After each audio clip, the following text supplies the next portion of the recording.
بسم الله الرحمن الرحیم. میریم در برنامه افتر افکت یک دکمه پلی پوز جور میکنیم امروز. خب در ابتدا میایم در قسمت شیپ پالیگان تولز و پالیگان تولز یک پالیگان رسم میکنیم، شیفت در نگه میداریم که صاف ترسیم شد. خب در قسمت چی رفته کنترل آلت هوم، کنترل هوم میاریم در مرکز. شیپ خود باز میکنیم، کانتنت پولیستار ون. خود قسمت تایپ پوینت 5 نقطه داره، در 3 نقطه تبدیلش میکنیم. در روتیت میکنیم، میره شیفت نگه میداریم، روتیت کنترل هوم دوباره در مرکز. بعد در قسمت دیگه اینجا ما نیاز داریم که ریکتنگل دیگه داشته باشیم، میایم یک ریکتنگل رسم میکنیم، میایم اینجا و به این شکل از این قسمت میگیریم تا اینجا یک دانه ریکتنگل رسم میکنیم، میگیم که چسبیده در ترینگل ما باشه. خب بعد اینجا وایر از کیبورد فشار میدیم، کنترل نگه میداریم، انکر پوینت ریکتنگل در قسمت سمت راستش میمونیم. دوباره رفته پلیستار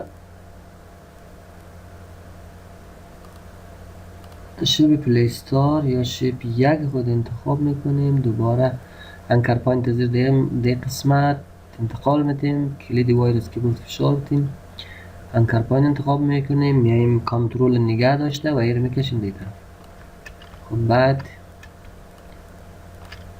اینجا آلت.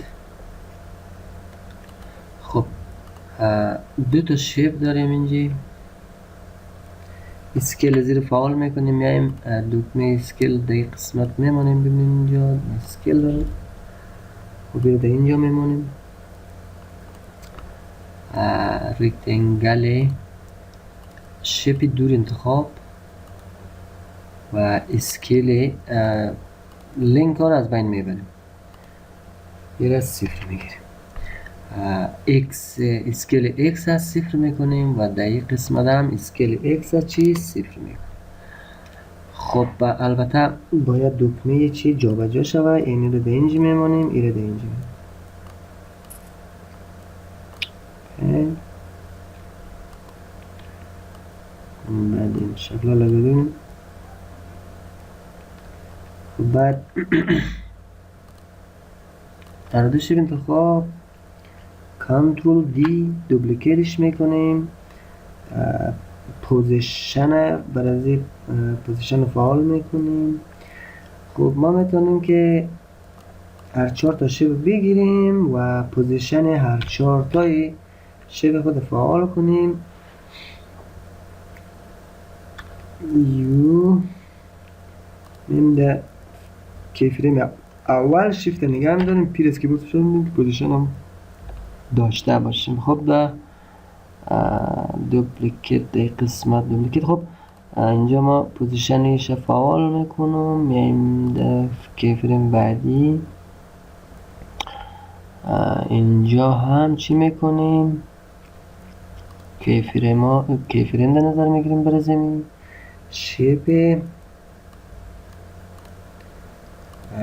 اون شیپ 4 و 3 انتخاب میکنیم، 3 و 4 انتخاب و در کیفریم دومی شیفت نگه میداریم، میره به این شکل ایسو میره.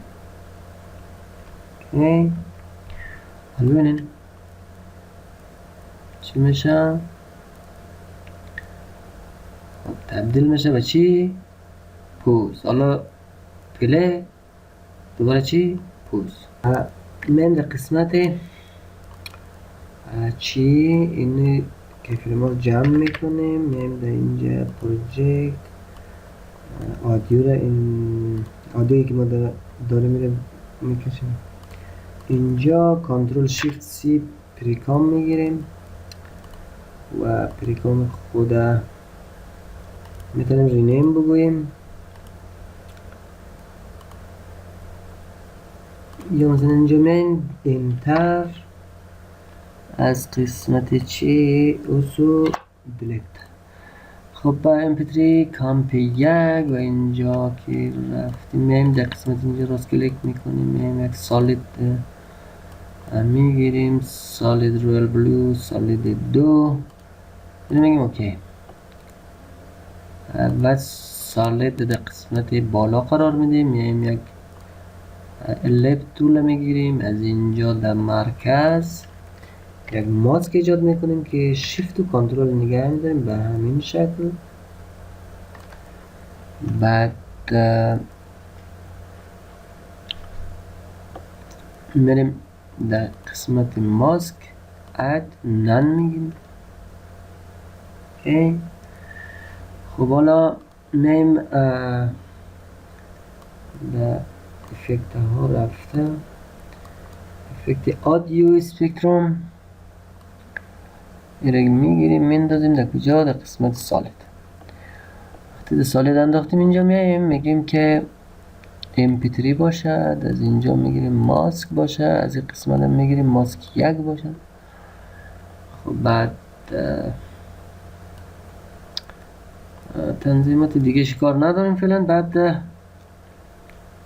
تا اونجایی که دکمه پلی نشده میرم اینجا باید نگه داریم. خب تا کدام قسمت تا اینجا ما میتونیم که یکی از کیفریم های خود ببینیم به همین شکل دقیقا روی کیفریم که میرسه آماده پلی هست و این دو تا لیر میاریم اینجا قرار میدیم. خب در ابتدا دیده نشود تا وقتی پلی نشده. وقتی که پلی میشه به همین شکل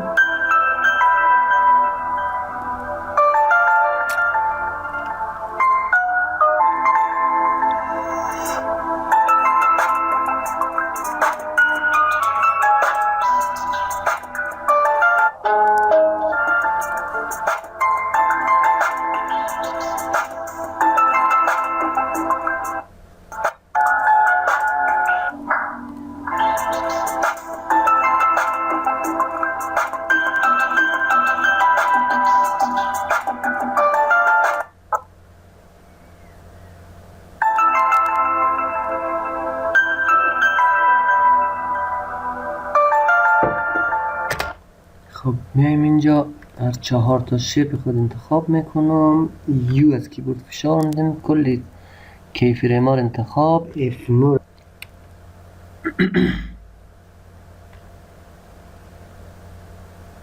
خب راست کلیک میکنم کامپیوتر ما ضعیف است از کیفریم اسیستانت میگیم که ایزی ایز. خب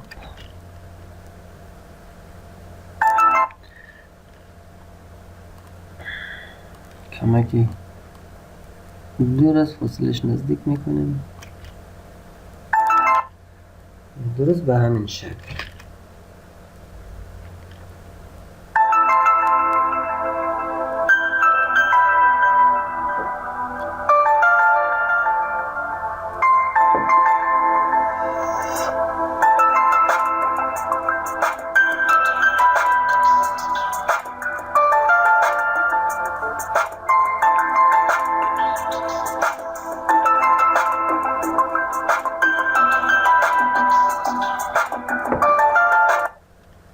خب ما میتونیم که اینی دکمه زیر کنترل سی در قسمت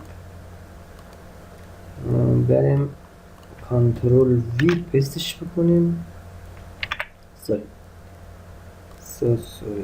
کنترل سی کنترل وی کنترل سی کنترل وی.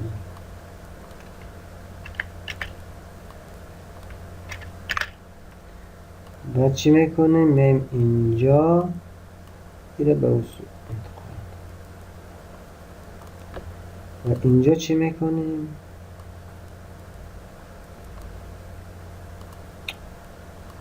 اینجا کنترل شیفت دی ببخشید چه کار داریم فعاله. خب میایم اینجا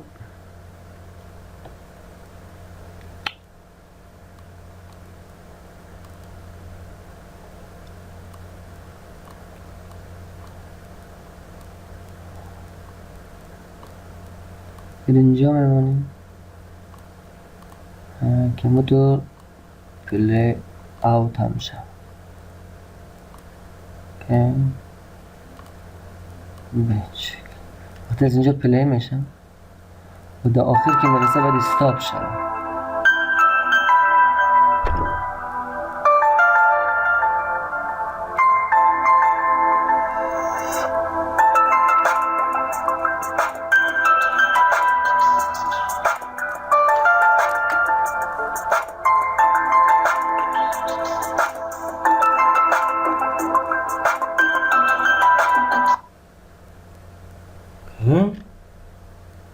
خب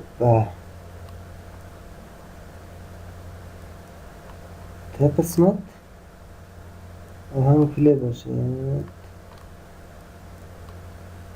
بله چی شده که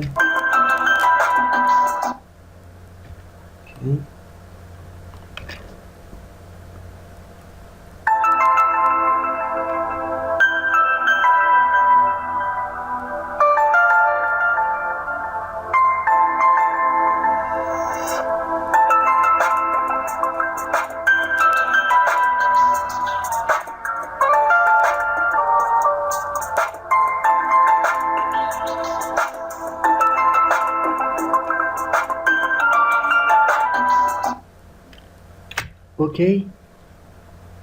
سابسکرایب لایک شیر یادتون نره و تا ویدیوی بعدی خدا نگهدار، موفق و مؤید باشین.